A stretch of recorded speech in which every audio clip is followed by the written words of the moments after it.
I have to say, horror at the evidence given uh, of what had happened, of the camps and things like that.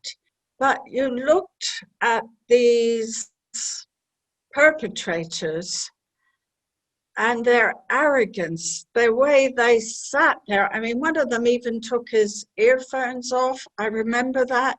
And the smirks on their faces. They didn't give a damn. They really did not give a damn.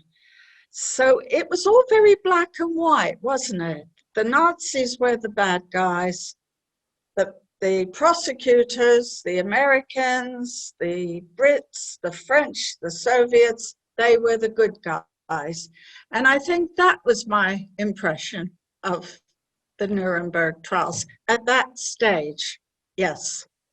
And have your impressions changed over what happened in Nuremberg over the years? Yes, because I have done a lot of research, I've seen the Foreign and Common Office files here of the discussions of how the British refused. They didn't want us. And I've also read a lot more about what happened in France. And so I really no longer see it as a black and white. I mean, of course, the Nazis, what they did was horrendous.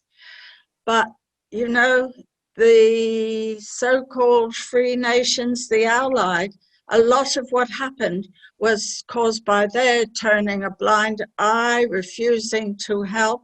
Of course, what the Nazis committed, absolutely inhumane, but they didn't do it in a vacuum.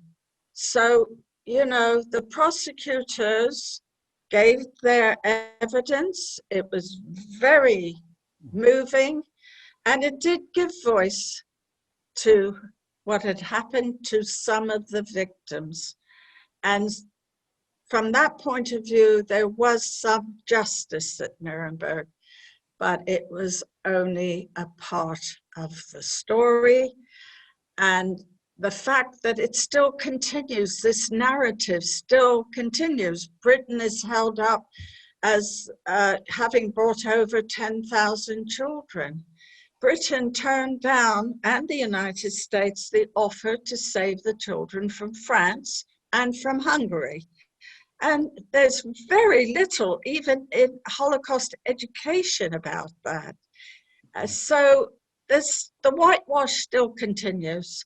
What the Nazis did, they were only able to do because the free nations turned a blind eye. And even at Nuremberg, they had their own agendas. They had their own culpability that they avoided being examined. So that's my feeling about justice at Nuremberg. Right. So for a crime as horrific as genocide, I just wonder, what does justice look like for you?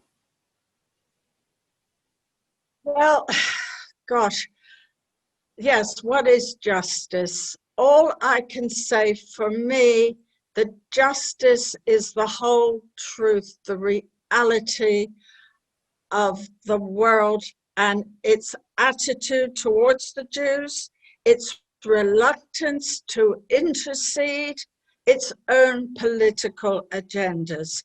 And these are very complicated. You know, it's much easier to paint a picture of these 22 men, nasty, arrogant. In the beginning, it was tried to show that the Nazis were just all psychopaths. And the truth is, the Holocaust could not have happened because of a handful of psychopaths.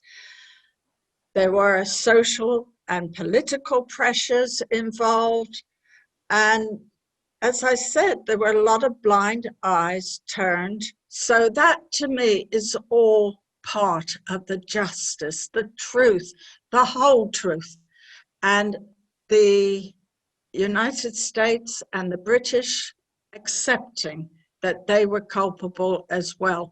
All right, they didn't man the camps. They didn't personally do the most horrific things, but by their silence, by turning a blind eye, they allowed it to happen.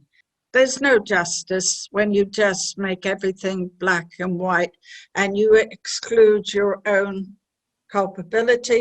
And they excluded it by the rules of what could be prosecuted.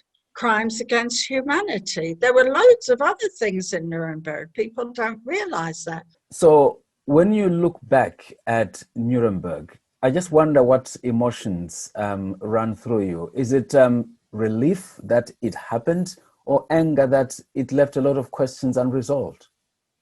I think cynical about how political entities can cover up their own culpability, how easy it is to escape. I mean, the Nazis, I haven't got a good word to say for them.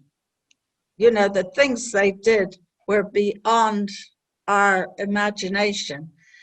But, you know, the British and American governments didn't have to imagine it. There was a lot of evidence. They could have done a lot. So yes, it's anger, and I do not feel there was justice. There was justice in that the voice of what had happened in the camps, and it was as much the horror of the British and Soviet troops who entered those camps, of what they saw that was put forward as evidence, quite rightly. And yes, they were horrified, but the truth is the British, American, and French and Soviets were not horrified, and in their own way they were culpable.